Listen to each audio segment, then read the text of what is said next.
Some of you have heard my journey with joy. I've shared some stories with you before, and there's one story in particular that I know I've shared before, and some of you have heard it, but I think it's so appropriate for today's theme and our scripture readings that I'd like to share it again. But I'd like to begin by just telling you that I feel like most of the time I'm a pretty joyful person. Happiness comes pretty easily to me, and there are certain things that I do that I think help that. I count my blessings every day. I try to have an open and positive attitude, and I reflect every single day that God's loving presence is always with me. But every once in a while, I wonder what happened to the joy. You ever get that feeling? Where did it go? More importantly, can I get it back? And most importantly, how can I get it back? So the story that I've shared before has to do with about 5 years ago, something that I was going through, and most of my life looked pretty good on the outside, and I was pretty content. But I was just carrying way too many things, and I'm sure some of you have felt like that a few times in your life, maybe like that at church once in a while on Sunday mornings even. But I remember at that time, I had a spiritual director and life coach that I was meeting with on a regular basis. And her name was Darlene, and I said, Darlene, I need to talk to you about something that's really on my mind and heart. I am doing all these different things, and they all bring me some joy, but, it's just too much.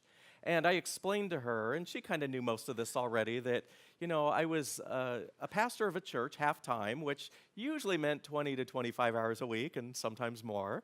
I was also running a business that was pretty successful, a consulting business. I was helping nonprofit organizations and some churches with their capital campaigns and fundraising.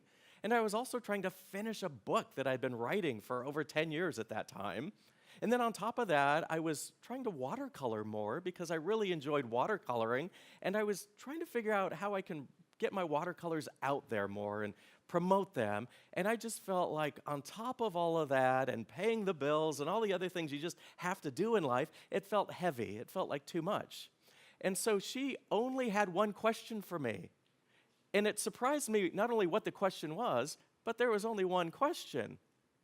She asked, what would bring you the greatest joy? And I thought, well, shouldn't she be asking questions like my finances and my future and my retirement and all these other things? But in her mind, now looking back, she's figuring if I can find what brings me the greatest joy and my life is all about that, the money will follow. So anyway, after she asked me that profound question, what would bring you the greatest joy? I had an equally profound answer. I said, I don't know. I had no idea. And I said to her, well, Darlene, it's like everything I do, there's joy in it. And she goes, well, how are you going to find out what brings you the greatest joy? And so I met with her monthly at that time. And so I figured, well, I've got a month to figure this out. So later that day, I kind of put together a plan. So every Sunday and Monday, I was going to focus on my church work and my pastoral duties, which were half-time, more or less. And I was going to work about close to 10 hours a day. I was just going to get most of my church work done in 2 days. And I was going to just, make sure almost all of it got done. So that was Sunday and Monday. And then Tuesday, I was going to just focus on my consulting business. And it was the time of the year when most clients didn't want to see me because it was during the holidays and right after the holidays. And if you've ever been involved in a nonprofit, that's the one time you don't want consultants around adding to your already full plate. So I thought, well, I've actually got the time. I think in one full day, maybe a little bit more, I can get all of that work done. So that was Sunday, Monday, Tuesday.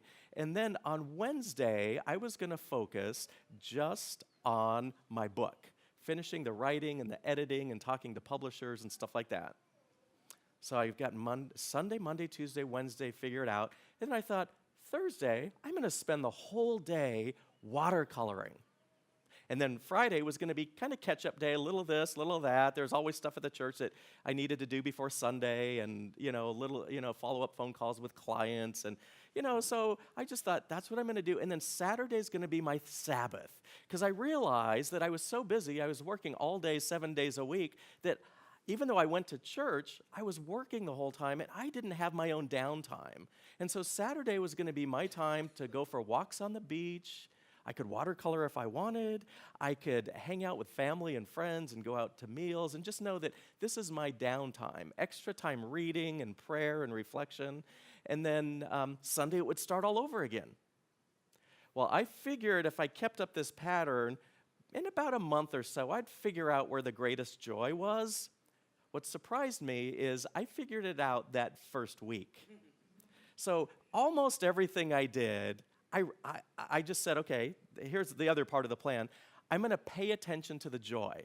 Sunday, Monday, church. Just pay attention to where the joy is. Tuesday, you get the picture all the way. I was just going to pay attention to the joy and how that landed on me and what it was like.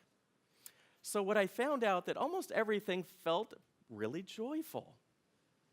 But when it was time to take a break, whether it was to eat or to just call it a day and go to sleep or to even go do something really fun, most of the things, even though I was enjoying them, I was ready to eat when that break came or go do something fun. It was like break time, yay! Except there were two things where that didn't happen. When I was watercoloring, I would be at my watercoloring table and I would just be watercoloring and it would be time to stop. It would be dinner time and I would be hungry and I didn't want to stop. I was enjoying it that much. And just by paying attention to the joy, I realized, wow, there's a lot more joy in this than there is in consulting, for example. And there were actually times, many times, where I would say, Alan, you're starving. You're going to get a headache if you don't go eat pretty soon. And I would force myself out of that chair, and I would turn and walk out the door. And when I got to the door, I'd turn around and look at my watercolor, and I could just feel it calling me back. And there were times I wouldn't want to get too close, because then I knew I'd be trapped and I wouldn't eat for the rest of the day. But I would sit in a chair and just look at it for a while, going, there's a lot of joy in there. The other thing that happened to was preparing and being a part of worship services. I just found that when I was doing anything related to worship, preparing for a sermon, putting a sermon outline together, writing a call to worship, choosing the hymns, being in church on Sunday morning and preaching, I just felt like I could just do that forever. And luckily for you, I'm not going to preach forever today because I want you to have lots of joy. But I realized that there was two things where the joy was so much greater than all the other things that I did during the week. And I did in quotes because there's all those other things that bring me joy, spending time with family and spending time with friends and going for walks on the beach. But in terms of those things that I felt like I had to do every single week, it was watercoloring and being a pastor of a church. So when I got back together with Darlene about a month later, I said, I think I've got it all figured out already. I just know that the greatest joy is watercoloring and being a pastor of a church. And she said, great, how are we going to design the rest of your life around that? And I thought, I don't know. I need your help. And so we created a vision, and she said, everything else is going to just kind of revolve around that. How can we make sure, if you want to, that you're a full-time pastor again and that you're watercoloring on a regular basis every day? And then she said, go ahead while you're putting this vision together, add anything else you like. So I thought, this is going to be fun. So I thought, well, I want to move back to Hawaii. I want to live in a place where I can watercolor and just have that be dedicated watercolor space. I even went so far as to say, well, while I'm at it, I want a yellow plumeria tree in my yard. And it just blew me away that 3 years ago today, this was like maybe a year after I first met with Darlene, I was here being the pastor of Kaloa Union Church, watercoloring every day. And of course, I've got a nice yellow plumeria tree in the backyard that's been there for probably 100 years. But it was amazing to me that following my joy was possible. And it was possible to figure out what it was as well. Not just kind of stumbling along and seeing if it happened, but really paying attention and saying, well, there's the joy. Let's make my life all about that. Which was all good, except there was this thing that kept happening called guilt with a capital G. I kept asking myself questions like, who do you think you are to have all this joy? Isn't that kind of selfish when there's all these problems in the world? And, it's like, it seemed a little self-focused to me. And so I went back to Darlene the next month and I said, guilt keeps coming back to me like, I don't deserve this. Who do I think I am? And she said, that's really normal. That's your survival mechanism. And it's going to kick in until you face it squarely and just say, having more joy in my life allows me to bring more joy to other people. And my joy is not simply about selfish pleasures. It's about doing things that bring me joy and sharing them with others. She's like, Alan, imagine if everybody designed their life around the joy the way you are. We wouldn't have any more problems in the world. Maybe that's your calling, to be joyful and to share the joy with others. But I kept thinking about the suffering and pain that others are going through, and part of it was, do I really deserve this? And maybe I should be more focused on others' suffering and pain than on my joy. And what I discovered is the more joy that I could bring to people who are in pain and suffering, the less suffering that they experience. So it continues to be a journey. I don't have all the answers about joy. I doubt if I ever will. But one thing that I learned is that there's always going to be pain and suffering, not only around me, but sometimes in my life as well. And it's really important to say, sometimes, even though there's suffering and pain and anguish, there's also opportunities for joy. And if we are open to them, we're much more likely to experience them. So I shared with you at the beginning of the service this book called The Book of Joy, written by the Dalai Lama and Archbishop Desmond Tutu. And the Dalai Lama, when he was, I think, 4 years old, was designated to be the spiritual and temporal leader of Tibet. And I think he was just a teenager when he started assuming full responsibilities. However, in 1959, when the Chinese government sent troops in to storm Lhasa, the capital city, the Dalai Lama, dressed as a commoner and barely escaped, didn't know if he was going to make it, and went over the Himalaya mountains. When he got to India, he was allowed asylum there, and the Indian government gave him permission as a refugee to find a place where he could live and thrive with the other people that were able to get out. But unfortunately, he knew and heard many stories about family members, loved ones, colleagues who were brutally murdered, who were tortured, and the suffering that he experienced and has experienced in his life is by far more than most of us can even imagine. And I don't know what it's like to experience that kind of suffering and anguish. But it brings me so much hope knowing that he's joyful. And he finds joy somehow in spite of it all. And then Archbishop Desmond Tutu was the first black Archbishop of Cape Town, South Africa. And he was vocally and very strongly opposed to apartheid during those really difficult days of South Africa. And he would oppose the government and didn't have many friends there. And he also opposed the violence of the African National Congress and had quite a few enemies there. He had death threats all the time, and I had the feeling from reading the book that he was more concerned about his family than he was about his own life. But he lived for years in fear that someone was going to kill him. And he also knew that there were people that were brutally murdered simply for being who they were and for believing what they believed, and tortured. And he heard stories, and people that he loved dearly had this happen to them, and that brought him great anguish. And again, I don't know what it's like to live through what he lived through. However, again, it brings me great hope knowing that someone who has suffered such incredible agony in his life wrote a book on joy. So as I was reading through the book, one thing occurred to me over and over again. It's not just the people who have happy lives, secure lives, easy lives that experience great joy. Because I think all of us know people who seem to have it all and are miserable. And we also know people who have suffered incredibly, who just seem to radiate joy. I can think of several people in my life that I've known that I think, oh my gosh, how could they ever smile again after all that they've been through? And yet this story of the Dalai Lama and Archbishop Desmond Tutu, the joy that they have together, I want you to know that as you look at the picture on the cover here, they're facing each other with these great big grins. The book is filled with pictures of these two men together, but I think the best one is the one on the back where they're dancing together.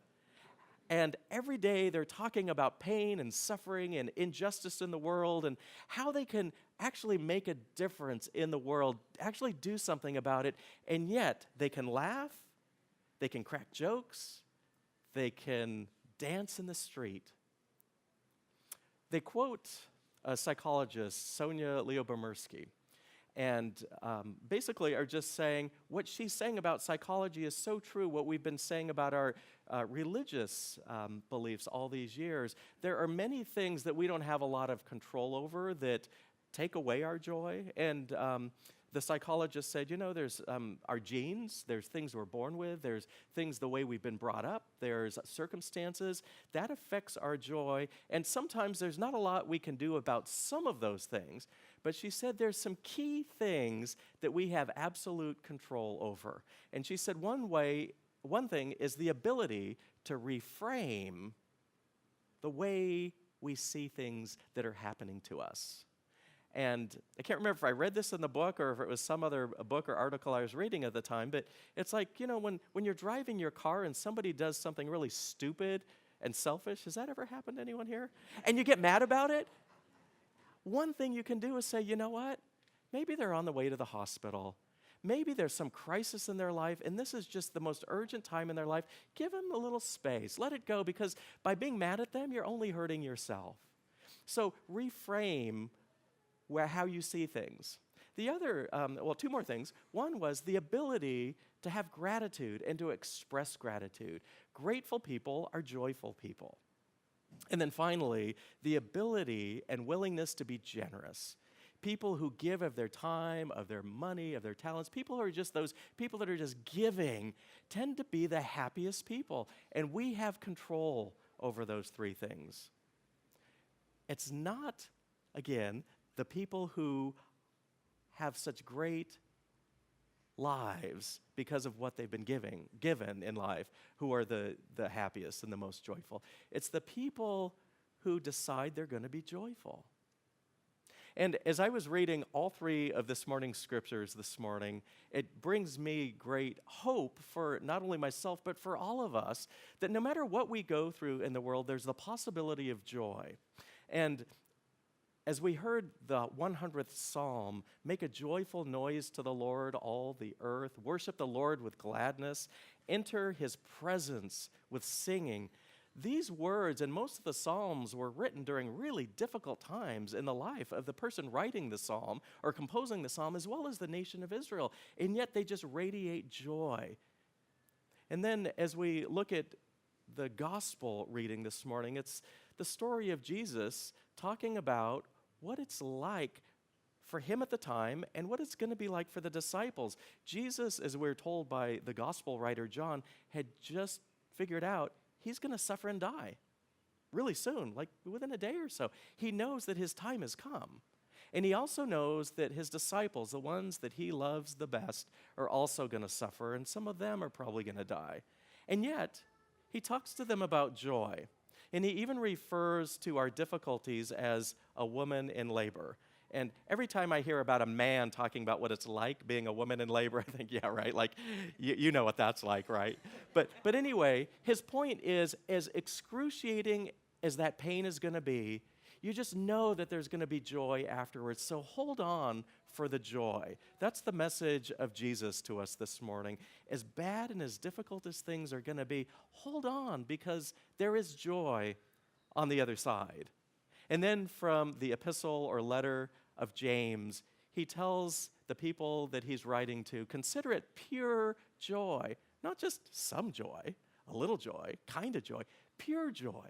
Consider it pure joy, my brothers and sisters, whenever you face trials of many kinds, because you know that the testing of your faith develops endurance or perseverance, And perseverance, when it takes its full effect, makes us mature. In other words, sometimes our trials, if we allow them to, help us become the people that God created us to be in the first place.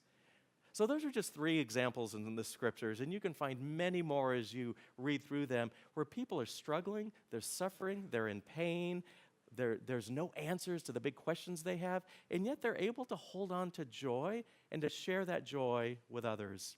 So in closing, my encouragement to you, my invitation is whatever it is that you're going through, whether it's good or not so good, hold on to the joy that you can, knowing that there's more joy on the other side of it.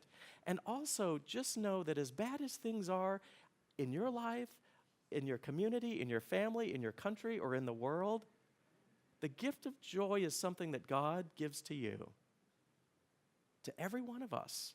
And it's something that we can share with others. As the Archbishop Desmond Tutu put it, we are a reservoir of God's joy. And as a reservoir, when we feel joy, it trickles out throughout the entire universe.